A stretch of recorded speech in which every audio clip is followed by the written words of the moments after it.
Well, with NFT marketplaces like OpenSea and Blur dropping fees to zero and massively reducing or even eliminating royalty fees for creators, the next big scam is here, and you've got to be careful you don't fall for it. It's called wash trading, and it's an oldie but a goodie.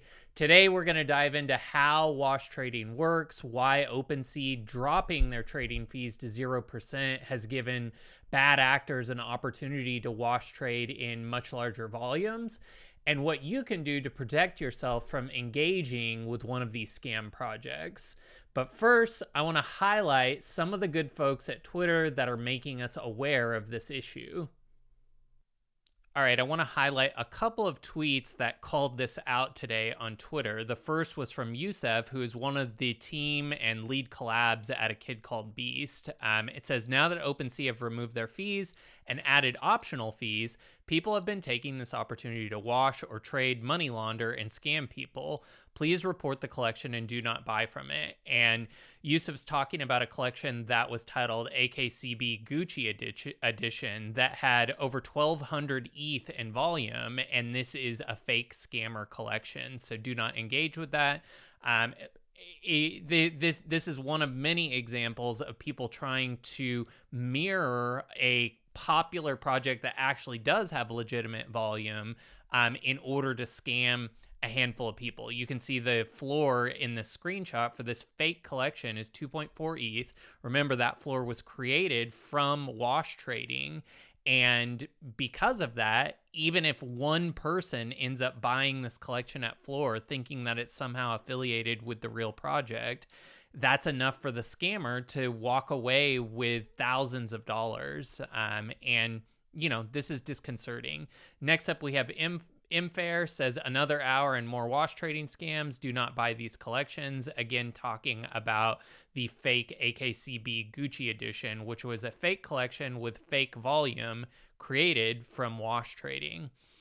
Finally, today we have a safety notice from Camel NFT. It says Sappy Seals holders are being targeted by scammers airdropping fake digital artifacts before our upcoming drop. So the scammer is taking real news. So the holders of Sappy Seals are expecting some kind of an NFT drop, and then they're airdropping, basically taking the wallets from people that hold a Sappy Seal and airdropping this NFT, and then creating wash trading to drive the volume up. You can see the volume is up to 200 ETH. The floor price is at 1.5 ETH. So then if somebody in the community sees this airdrop, they think it's somehow part of the legitimate project. They post on their Twitter, I got an airdrop from Sappy Seals. Other people start trading this, and you can see how very quickly it only takes one or two people to pick up one of these unrevealed NFTs, thinking that it's a part of a legitimate project, for the scammer to, you know, essentially make some money. And you can see that this is the top 5 trending projects from OpenSea, a screenshot of it. And the digital artifacts, which is the fake scam project, is trending at number 5. So, of course, if you see something trending on OpenSea, you're new to NFTs, or even if you're seasoned, like you... And you see somebody that you know is in Sappy Seals who was duped by this post about, hey, I just got an airdrop, you may be tempted to purchase this, seeing that volume is rising for a quick flip. And then, of course, it would be almost impossible for you to get your money back because all of the volume is fake. Now, I wanted to highlight an article that I'm going to put in the links of this video because I'm not going to go through the whole thing, but this is an article by HillDobby about wash trading on Ethereum. And HillDobby has a Dune indicator that basically calculates wash trading for various platforms. And you can see that based on the calculations in this dashboard that has been built, 43% of the volume tracked is wash trading. So who are the most egregious marketplaces? Well, LooksRare has 94% at the time of this dashboard, 94% wash trading. X2Y2 has 85% wash trading. Element 63%, and Blur 11.73%. And if we go back to this article, all marketplaces see some degree of wash trading, but by far the worst affected are LooksRare, X2Y2, Element, and SudoSwap. What do these have in common? And we saw in the dashboard that Blur is on the rise with 11.73% wash trading. What do all of these have in common? Well, all have a token that is or was used as a trading incentive, making the culprit for those high inorganic numbers very clear. So one of the things that we saw with Blur and a lot of platforms is that when you trade or list on the platform, it incentivizes you with the platform's native token for doing that. So what are people naturally going to do? They're going to manipulate this by creating as much trade volume among their existing wallets as possible. Now, it's important to note that it's not all doom and gloom. These platforms are aware of wash trading. So Blur, late last year, implemented filters for wash trading because obviously they don't want to give a bunch of Blur token to people that are just trying to game the system.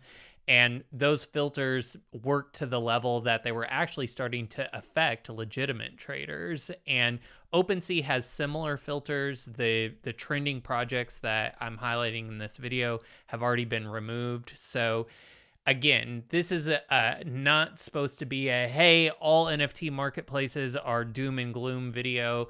I just want to highlight that this is something that we need to look out for. And even though these projects may be taken down, hours, or up to a day, maybe longer after they are launched, they still do exist. There were many hours this morning where people were engaging with these fake projects. And so when you see one, we as a community need to make sure that we report them so that these platforms can take them down and remove that trading volume from any indicators as quickly as possible.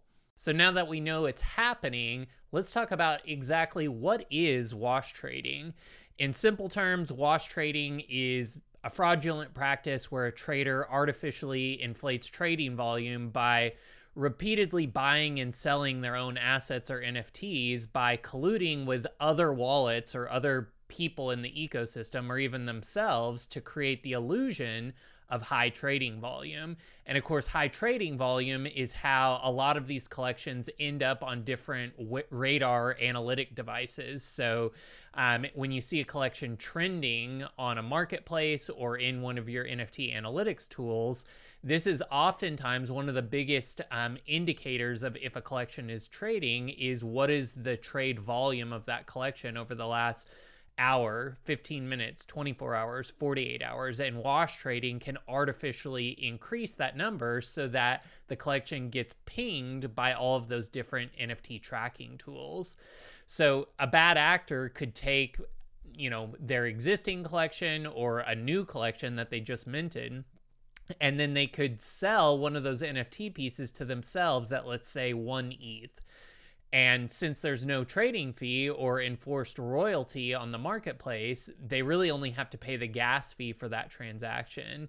And then they can sell this, or they can sell many NFTs in that same collection back and forth between a circle of wallets that are all in on the scam or that one person controls.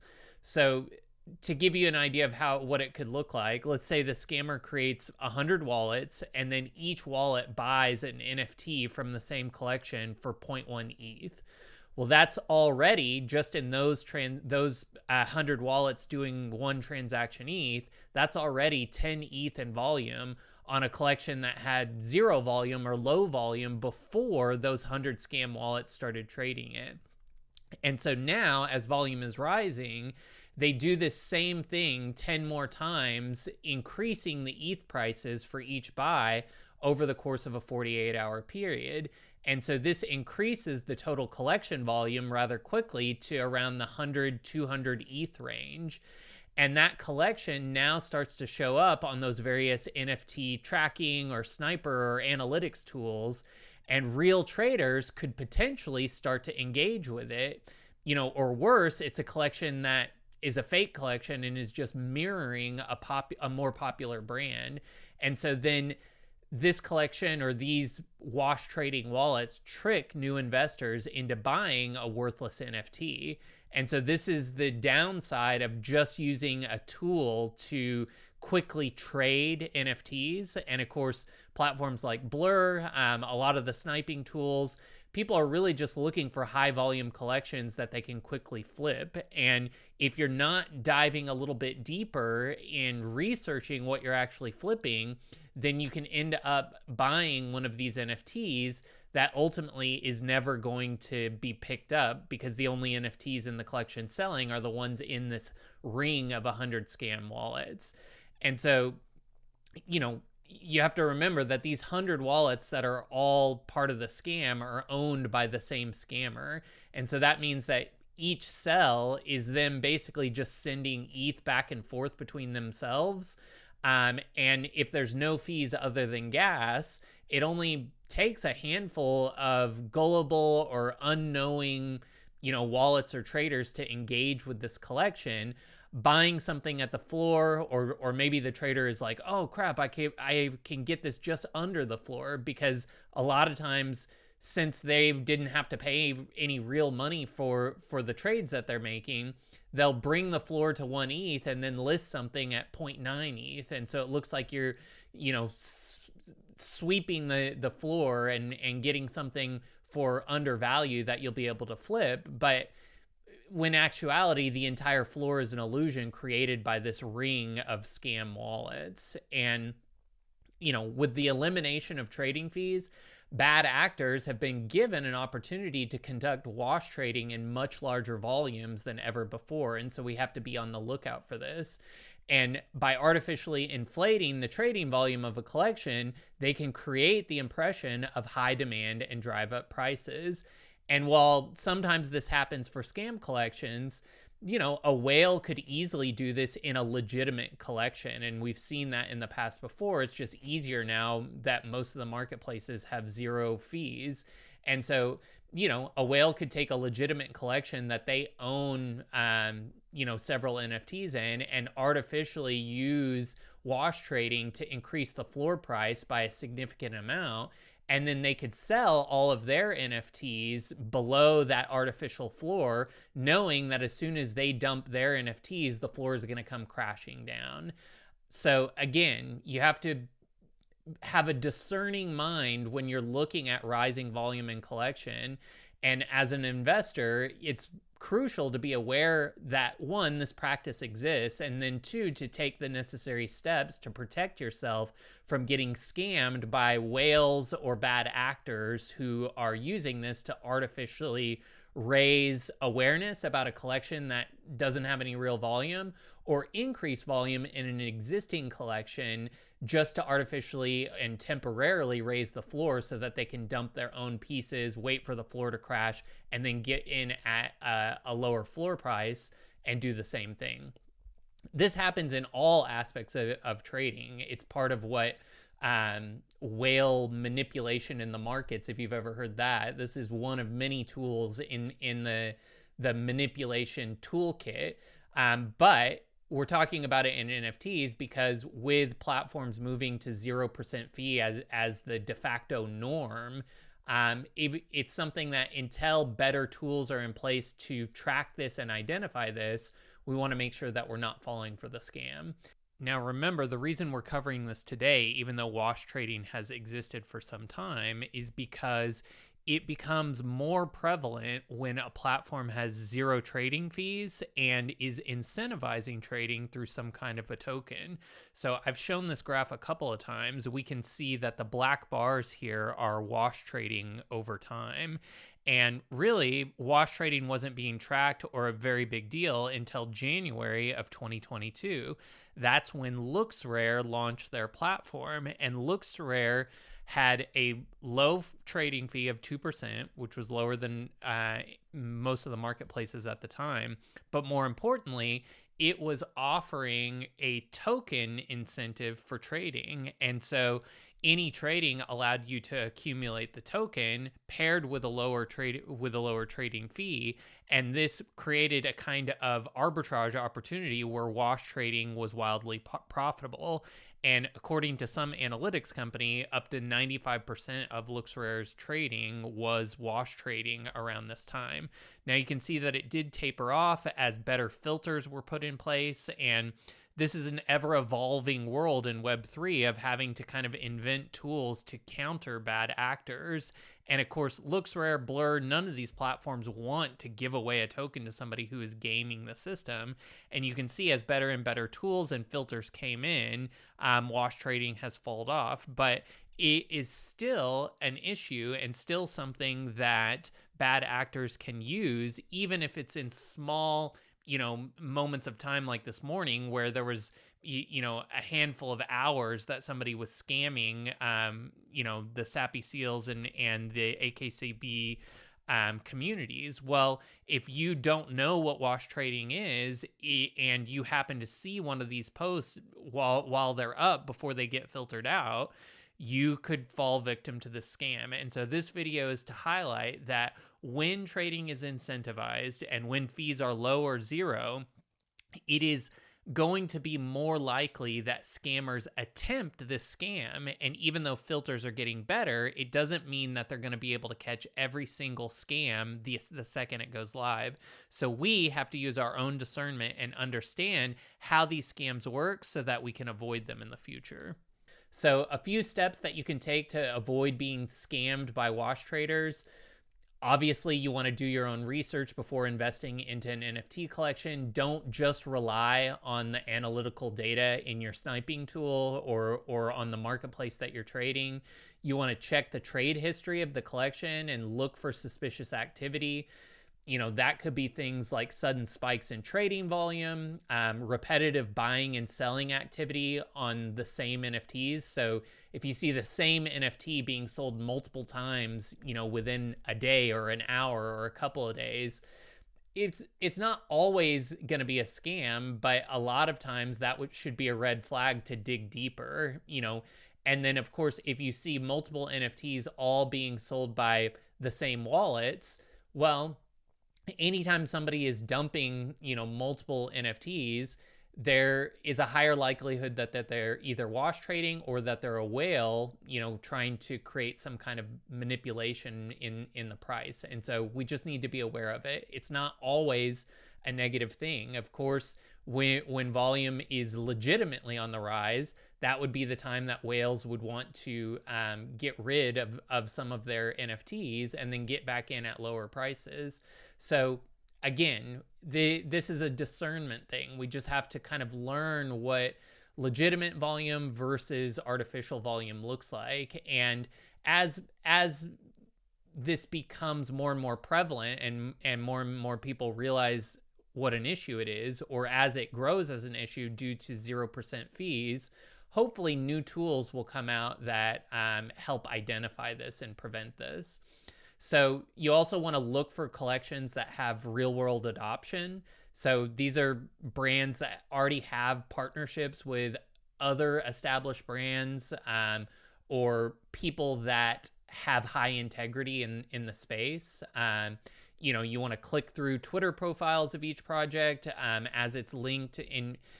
Just make sure that a project could link to the wrong Twitter account. So make sure that you click through to a Twitter account on official Twitter and Discords, click into the OpenSea collection from what you know to be the official Twitter or Discord pages, or from the official website. Because a scam project can link to an official website and to an official Twitter, and then you might say, oh, well, this is the official website, it must be legitimate. Well, anybody can put in the official website. You want to go to the official website or the official Twitter or the official Discord, ideally all three, and you want to find the official links to OpenSea or Blur or wherever the collection is listed from those official links that came from the team. Another way to identify wash trading is just to scroll back a few weeks through Twitter posts and Discord posts. If there's nothing that was tweeted a week ago, and you look at the tweets over the last couple of weeks and they have 3-4 likes each, you need to really think about, like, if a project is getting 1,000 ETH in volume in a day and they only have 4 likes on a post, what's going on there? That should be another red flag that you look for. Collections with an active community are obviously less likely to engage in wash trading and can be a safer bet for investment. However, there have been plenty of popular projects that have been caught in wash trading in the past, and this is a tool that whales use to temporarily manipulate price, dump onto a higher floor, and then when the floor comes crashing down, get back into the project. So just know that that's a thing and that happens. And it's one of the reasons that in NFTs, this isn't, there's obviously exceptions to this rule, but typically you want to be selling into higher volume and buying as volume comes crashing down. And people, on Twitter will tell you, oh, blue chip projects never have falling volume. Once you get over 1 ETH, it's going to go to 5 ETH. Projects are always going to have spaces where volume drops, because markets drop, markets change. And so even though it is very tempting to FOMO into a project when the most hype is happening, it's just like in crypto, you don't want to buy big green candles. That means that you missed the rocket ship. And eventually those big green candles, whether it be NFTs or a crypto trade, are going to have to cool their jets a little bit. And you want to get into a project on the cooling of those jets, especially if it's a longer term hold. Now, for those of you that are flipping NFTs and just looking to volume trade, this wash trading is going to become more and more detrimental to new NFT traders, because in the past you could find a collection that just pumped in volume over the last 5-15 minutes, get in at the floor quickly, ride that volume wave up, make a quick flip for $300, $400, $500, and then be out of the project. But now with wash trading, you have to ask yourself, am I buying into a volume pump that is legitimate or not? And, the biggest thing that you're looking to avoid is buying an NFT that only exists to scam users. Like, the only people in the project are people who got scammed or the scammers themselves. Secondary, you want to avoid buying a legitimate project at a massively inflated floor price that has used wash trading to artificially inflate that floor. If we look over at a CoinGecko article, what is NFT wash trading? They identify wash trades as collection trades at a persistent price level. And so that would be when you're looking at the sales, if all sales are coming in at exactly the floor price and there's none of these outliers that are selling for higher for rarity purposes, then that might be something that you want to do some extra due diligence on, because wash trading is just going to be trying to get volume up and dump things at the floor, where a real legitimate collection with collector value is going to always have sales popping off as outliers, because some of those NFTs are going to be more rare. It requires more research. It's going to feel like a total waste of time, especially when the project that you're looking to turns out to be legit, and maybe you missed out on some of the volume pop because you had to do 15-30 an hour of research. However, when you get scammed, it's going to feel like, I wish I would have done the research. And so you just want to make certain that you're buying into a legitimate project at the best time, and doing the research is going to be much less painful than finding out that you bought into a scam project or at a floor that had only been sustained at a higher level by wash trading. So it's unfortunate, but it is highly likely that wash trading will rise significantly on platforms that have no fees or deterrence against wash trading. And I'm curious, what do you think those deterrents are? Which platforms already have deterrents to wash trading in place? How do you identify when volume in a project is legitimate versus just wash traders going back and forth between a circle of wallets? Let us know what you think in the comments. Will wash trading become a bigger problem than it already was now that OpenSea and many other platforms are moving to trading fees that are zero, or sometimes even less than zero because trading is incentivized? What are some of the other ways that you've learned to identify collections that are being wash traded or that are scam collections? Like the video, tell us in the comments below so that we can all learn and grow our knowledge together. I'm John Ray. I'm the project lead for NF Treasure, where you can print your NFTs and earn crypto. And of course, you're watching NFT Threads, where we take the latest news and best threads from Twitter and make them available with commentary on YouTube so that you can listen while you work out, work, or drive in your car. Let us know what you think in the comments, and we'll see you in the next one. Bye.